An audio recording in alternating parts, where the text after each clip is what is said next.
बायको सतत मिठाईच्या दुकानात जायची, कारण समजताच नवरा हादरला।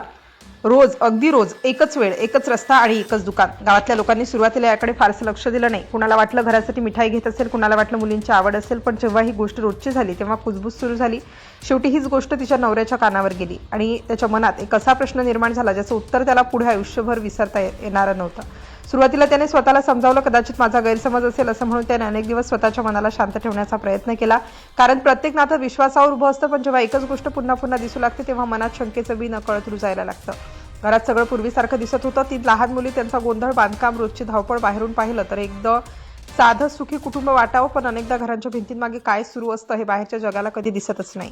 पत्नी रोज बाहेर जायची, काही वेळाने परत यायची। कुठे गेलीस असा प्रश्न विचारला की साधंसं उत्तर मिळायचं, कधी घरासाठी सामान, कधी मुलींसाठी काहीतरी, तर कधी फक्त थोडं बाहेर जाऊन आले। अशा उत्तरांनी काही दिवस नवरा शांत राहिला, पण त्याचं मन मात्र पूर्णपणे शांत होत नव्हतं। गावात काही लोकांच्या नजरा तिच्यावर गेल्या होत्या। कुणी थेट काही बोललं नाही, पण काही संकेत नवऱ्यापर्यंत पोहोचू लागले। सुरुवातीला त्याने त्याकडे दुर्लक्ष केलं, कारण अफवांवर विश्वास ठेवणं त्याला योग्य वाटत नव्हतं। मात्र दिवस पुढे सरकत गेले तसे घरातील वातावरणही बदलू लागलं। पत्नीचं लक्ष घरापेक्षा बाहेर जास्त असल्याचं त्याला जाणवू लागलं। मुलींसोबत ती आधीसारखी रमायची नाही, घरातही ती अनेकदा विचारात हरवलेली दिसायची। एक दिवस अशी वेळ आली की ती घरातून अचानक काही दिवसांसाठी निघून गेली। कुणालाही काही सांगितलं नाही। घरात एकच गोंधळ उडाला। नातेवाईक, परिचित सगळ्यांनी शोध सुरू केला। काही दिवसांनी ती परत आली, मध्यस्थी झाली आणि हे प्रकरण इथेच संपलं असं सगळ्यांना वाटलं, पण काही गोष्टी वरून मिटल्यासारख्या वाटाव्यात, प्रत्यक्षात मात्र त्या आतून अधिकच खोल जात असतात। घर पुन्हा सुरू झालं, पण विश्वासाचा पाया आधीच हादरला होता।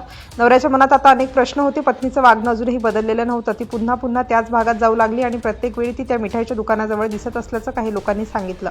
तो आता शांतपणे निरीक्षण करू लागला, कोणताही गोंधळ न करता, कोणावर आरोप न करता, फक्त सत्य काय आहे हे समजून घेण्याचा प्रयत्न करू लागला, कारण त्याला संशयापेक्षा सत्य महत्त्वाचं वाटत होतं। हळूहळू काही धागे जुळू लागले। त्या परिसरात एका रस्त्यावरील विक्रेत्याची तिची वारंवार भेट होत असल्याची माहिती समोर आली। सुरुवातीला ही फक्त ओळख होती की त्यापेक्षा काही अधिक, याचं उत्तर अजून स्पष्ट होत नव्हतं। मात्र पुढे जे समोर आलं त्याने केवळ नवऱ्यालाच नाही तर संपूर्ण परिसराला धक्का दिला। या भेटी केवळ योगायोग नव्हत्या, त्या एका गुप्त नात्याच्या सुरुवातीच्या पायऱ्या ठरत होत्या। काही काळानंतर पत्नी पुन्हा एकदा घरातून निघून गेली। यावेळी मात्र ती परतलीच नाही। नवरा तिचा शोध घेत राहिला। नातेवाईक, ओळखीचे, सर्वत्र चौकशी झाली, पण तिचा काहीच मागमूस लागत नव्हता। दरम्यान घरात 3 लहान मुली होत्या। त्यांचं भविष्य, त्यांचं संगोपन आणि त्यांची सुरक्षितता, या सगळ्या गोष्टींची जबाबदारी एकट्या वडिलांवर येऊन पडली। त्याच्या मनात अजूनही एकच प्रश्न होता, इतकं सगळं का घडलं? मात्र या प्रकरणाचं सर्वात भीषण सत्य अजून समोर यायचं होतं। पोलिसांकडे तक्रार दाखल झाली, तपास सुरू झाला, प्रत्येक माहितीची पडताळणी करण्यात आली, काही लोकांची चौकशी झाली आणि तपास एका वेगळ्याच दिशेने वळला। तपास जसा जसा पुढे गेला तसतशी गुप्त प्रेमसंबंधाची माहिती समोर आली। पत्नीची ओळख त्या भागातील एका रस्त्यावरील विक्रेत्याशी झाली होती आणि त्यानंतर दोघांमध्ये प्रेमसंबंध निर्माण झाल्याचा संशय तपासात समोर आला। पोलिसांनी पाळत ठेवली। अखेर रेल्वे स्थानक परिसरातून त्या महिलेला ताब्यात घेण्यात आलं। चौकशी सुरू झाली, अनेक प्रश्न विचारले गेले।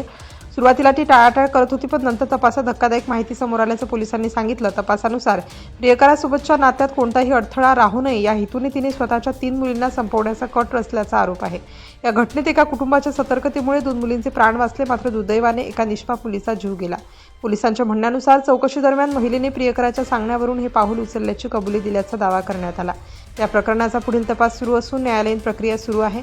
अंतिम सत्य न्यायालयीन निर्णयानंतरच निश्चित होईल। आणि शेवटी ज्यामुळे ही संपूर्ण कथा सुरू झाली, बायको सतत मिठाईच्या दुकानात जायची, कारण समजताच नवरा हादरला, कारण ती मिठाई घेण्यासाठी जात नव्हती।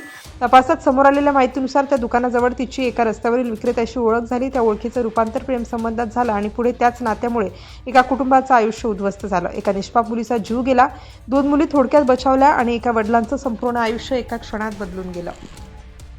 आणि माहितीचा विश्वासार्ह आवाज आत्ताच सबस्क्राईब करा व्ह्यूअर मराठी।